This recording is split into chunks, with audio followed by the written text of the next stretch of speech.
Okay guys, so in this video we're going to talk about using trend lines to make predictions.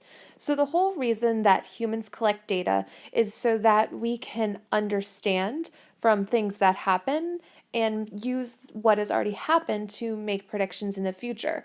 My favorite example of this are meteorologists. So meteorologists collect the temperature outside, they collect the humidity in the air, they collect the atmospheric pressure, and by doing this, they're able to predict what they think might happen in the future. So if I know tomorrow the temperature is going to be low, the atmospheric pressure is going to be low, and there's going to be high humidity, then I'm going to predict that tomorrow there is going to be rain.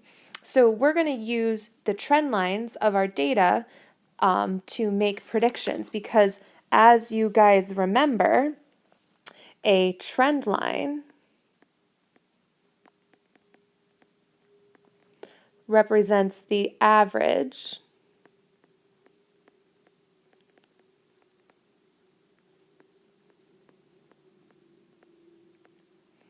of a data set.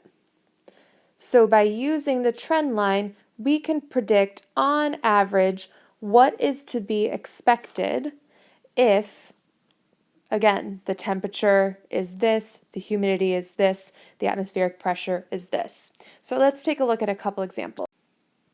So here we are measuring the temperature outside in degrees Celsius, and over here is the ice cream sales at a given store.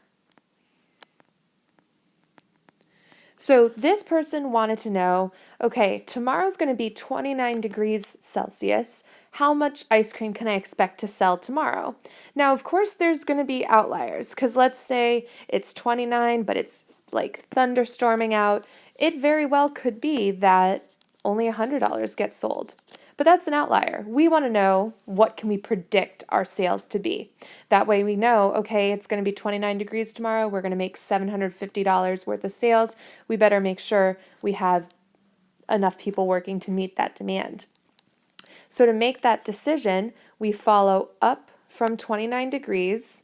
We see about where on the trend line, if we extend our trend line out, that 29 degrees matches up with, and then we go over to Y to see, okay, that's going to be $750 about.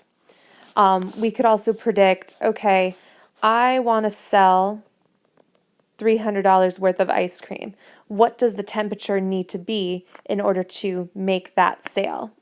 So if I go to 300 and I go over to my line and I go to 16, I can see that to sell $300 worth of ice cream, there needs to be a 16-degree temperature outside.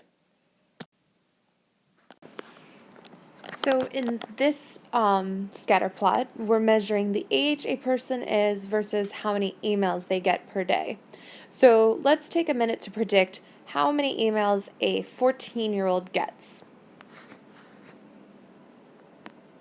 So if we look for 14, that's going to be right about here next to 12.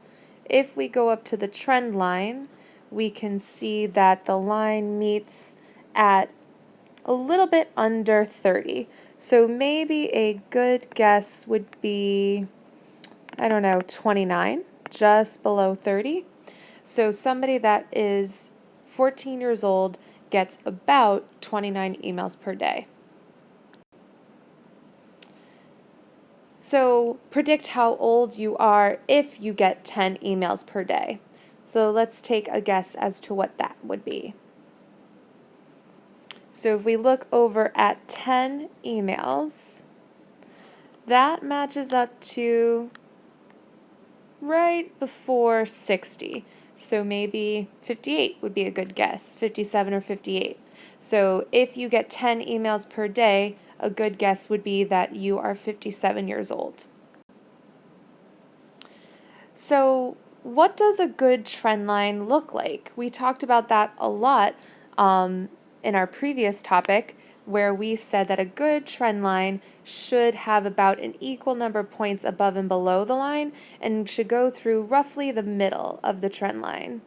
So it doesn't have to start at the origin, but for this one, I think that would be a good place for it to start based off of the data, because then I have about an equal spread of points above and below the trend line. So we want to know for our last question, how long does it take to go 50 miles?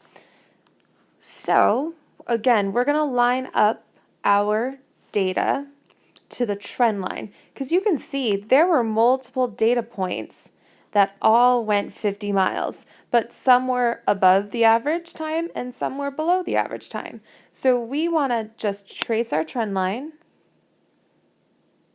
over to 50 miles, and we can see that it's almost right between 4 and 5. So we could say that it would take about 4.5 hours to go 50 miles.